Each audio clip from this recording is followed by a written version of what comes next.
వీళ్ళు గెలిచిన ఇప్పుడు మొన్న సోమవీర్రాజు రావడం వీళ్ళదంతా ఒక ఆస్పెక్ట్ 3 వచ్చినాయి కదా వీళ్ళకి టోటల్గా. అంతకుముందు ఒక 3 గెలుచుకున్నారు కదా, 3-3-6 ఉన్నది ఆ తర్వాత వీళ్ళకు ఉంది. ఇప్పుడు నెక్స్ట్ ఇంకా ఓటింగ్ ప్యాటర్న్లో చూసుకున్నప్పుడు సగం దగ్గరకు వచ్చుంటే ఎప్పుడో దించేసేవాళ్ళు. ప్రస్తుతానికి వాళ్ళకి 65% దాకా ఉన్నారు.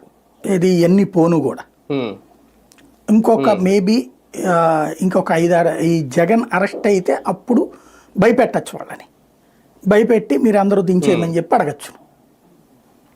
అప్పుడు జరిగితే జరగచ్చు మేబీ. కానీ ఇక్కడ ఆమె ఒక మహిళ, అది కూడా మైనార్టీ మహిళ అయి ఉండి వైసీపీకి రాజీనామా చేసి బీజేపీలో చేరడాన్ని ఎలా చూడాలి? పెద్ద సబ్జెక్ట్ లేదు, అంత అవగాహన లేదు, ఎందుకు చేరింది అనేటటువంటిది ఆవిడకే తెలియాలి. మేబీ తెలుగుదేశంలో ఆప్షన్ ఉండకపోయి ఉండొచ్చును, అందుకని ఇట్లా ఉండొచ్చు. ఫస్ట్ వాస్తవంగా లోకేష్ వెనకాల తిరిగింది ఆవిడ చాలాసార్లు, లోకేష్ని అభినందించింది, లోకేష్ని కలిసింది చాలాసార్లు. అక్కడ ఆప్షన్ దొరకపోయేటప్పటికి అటు వెళ్ళి ఉంటుంది. లేదా లోకేష్ చెప్పు ఉండొచ్చు బీజేపీకి బొమ్మని చెప్పేసి అన్న. అంతేనా? 3 కూటములు ఉన్నాయి కాబట్టి ఇందులో చేరినా ఒకటే అని అనుకోవాలేమో. వల్లంనేని వంశీ వ్యవహారం విషయంలో సార్ ఎన్ని తెప్పలు పెట్టాలో అన్ని తెప్పలు పెట్టేస్తారు. మేబీ అతన్ని బతకనిస్తారా లేదా అనేది నాకు ఒక డౌట్. అతను చచ్చిపోవాలని కోరుకుంటున్న వాళ్ళ సంఖ్య ఎక్కువ ఉంది తెలుగుదేశంలో.